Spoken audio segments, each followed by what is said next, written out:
So guys hello नमस्ते सबैजनालाई के छ सबैजना सन्चै आरामै हुनुहुन्छ होला। म पनि एकदम फिटेड पान्छु भन्न चाहन्छु। मेरो चाहिँ यो रातको लगभग 9 बजेतिरको भ्लग हो। सबैजनाले माया गर्दैन होला यो भ्लगलाई चाहिँ। म चाहिँ आज नाइट राइडमा निस्केको थिएँ होइन। अनि नाइट राइडमा निस्किँदा चाहिँ जेस रमाइलो हुँदो रहेछ क्या। अनि जेस बाटो पनि खाली खाली नै हुने होइन, जति फास्ट हान्दा नि खासै फरक नपर्ने। अब त्यस्तै त हो नि।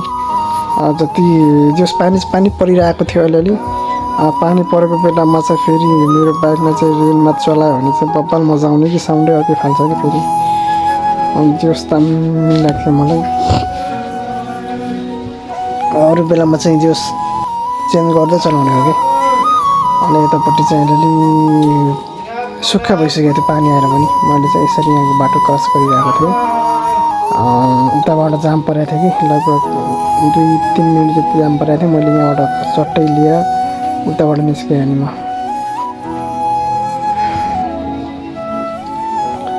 जाँदै गर्दा यहाँ चाहिँ ठुलो जाम थियो। यहाँ पर्खेँ लगभग म 10-15 सेकेन्ड जति यहाँ पर्खेँ। अनि फेरि यहाँ पर्खेर फेरि म यहाँबाट निस्किएर धेरै पर्खिनँ। निस्किसकेपछि ठ्याक्कै यो चाहिँ हाम्रो कोटेश्वर चोकतिर पुग्छु म। अहिले चाहिँ 3 कुने टिक्छु ठ्याक्कै। कोटेश्वर चोकमा पनि अलिअलि जाम पर्छ कि धेरै चाहिँ पर्दैन, थोरै पर्छ। त्यो जाम पनि म कढाउँछु। जोस् रमाइलो हुन्छ नाइट राइडमा निस्क्यो भने। अब चाहिँ केही समयपछि म नाइट राइडतिर निस्किन्छु होला। डे बाई डे भ्लग आएको छ। सबैजनाले माया गरिदिनु होला, मन पराइदिनु होला, लाइक कमेन्ट सब्सक्राइब पनि गरिदिनु होला भन्न चाहन्छु।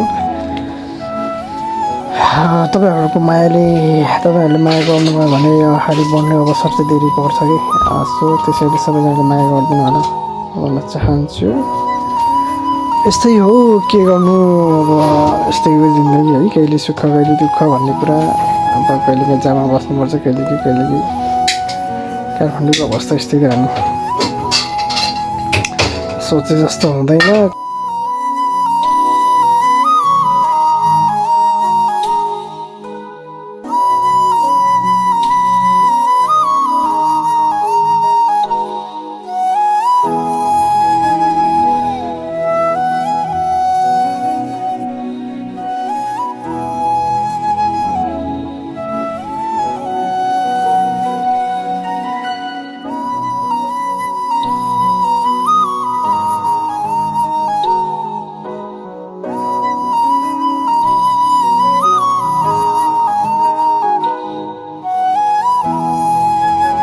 रुम पुग्दै गर्दा टक्कै यो उसमा टर्निङमा चाहिँ एउटा कुकुर टक्कै मलाई टोक्न आए जस्तो गर्छ क्या। टक्कैबाट निस्किन्छु फेरि। अब मेरो रुम आउन लाग्यो लगभग 2 सेकेन्ड मात्रै लाग्छ। ठ्याक्कै म पसेँ। यो भित्र चाहिँ मेरो पार्किङ हो गाइज। अब चाहिँ आजको लागि मेरो ब्लग चाहिँ यति नै हो। नेक्स्ट ब्लगमा भेटौँला।